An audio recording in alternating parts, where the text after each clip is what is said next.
বুধবার সকালে মুর্শিদাবাদের শামশেরগঞ্জ থানার ধুলিয়ান পুরসভার ৫ নম্বর ওয়ার্ডের একটি বেসরকারি স্কুলে আগুন লাগার ঘটনাকে কেন্দ্র করে ব্যাপক চাঞ্চল্য সৃষ্টি হয় এলাকায়। তবে আগুন লাগার ঘটনার খবর পাওয়ার পরই স্কুল কর্তৃপক্ষ এবং স্থানীয় জনগণ দ্রুত দমকল অফিসে খবর দেন। দমকলের একটি ইঞ্জিন কিছুক্ষণের চেষ্টাতে স্কুলের আগুন নিয়ন্ত্রণে আনে। তবে আগুন লাগার ঘটনায় কোনো ছাত্রছাত্রী আহত হয়নি বলে স্কুল কর্তৃপক্ষ দাবি করেছে। স্থানীয় সূত্রে জানা যায়, ওই বেসরকারি স্কুলে পঞ্চম থেকে দ্বাদশ শ্রেণী পর্যন্ত কয়েকশো ছাত্রছাত্রী পড়াশোনা করেন। তাদের বেশিরভাগই আবাসিক হিসেবে ওই স্কুলের পাশেই একটি হোস্টেলে থাকেন।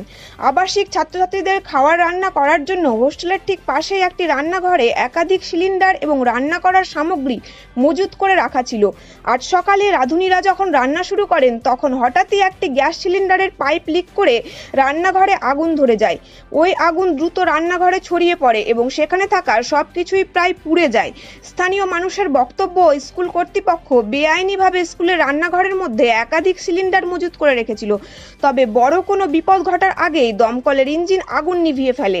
স্কুল কর্তৃপক্ষের তরফে মিল্টন বিশ্বাস বলেন, আমাদের স্কুলে বড় কোনো অগ্নিকাণ্ডের ঘটনা ঘটেনি। রান্নাঘরে ছোট একটা আগুন লাগার ঘটনা ঘটলেও আমরা দ্রুত তা নিভিয়ে ফেলেছি। তবে এই ঘটনায় ছাত্রছাত্রীরা সম্পূর্ণ সুরক্ষিত রয়েছে, কারো কোনো ক্ষতি হয়নি। রান্নাঘর থেকে আবাসিক ছাত্রছাত্রীদের হোস্টেল বেশ কিছুটা দূরে, ফলে হোস্টেলেরও কোনো ক্ষয়ক্ষতি হয়নি। ধুলিয়ান পৌরসভার চেয়ারম্যান এনজামুল ইসলাম বলেন, পুরসভার ৫ নম্বর ওয়ার্ডে অবস্থিত এই বেসরকারি স্কুলে ছোটখাটো একটি আগুন লাগার ঘটনা ঘটেছিল, কিন্তু দ্রুত তা নিভিয়ে ফেলা গেছে। কিভাবে এই আগুন লেগেছিল তা খতিয়ে দেখা হচ্ছে।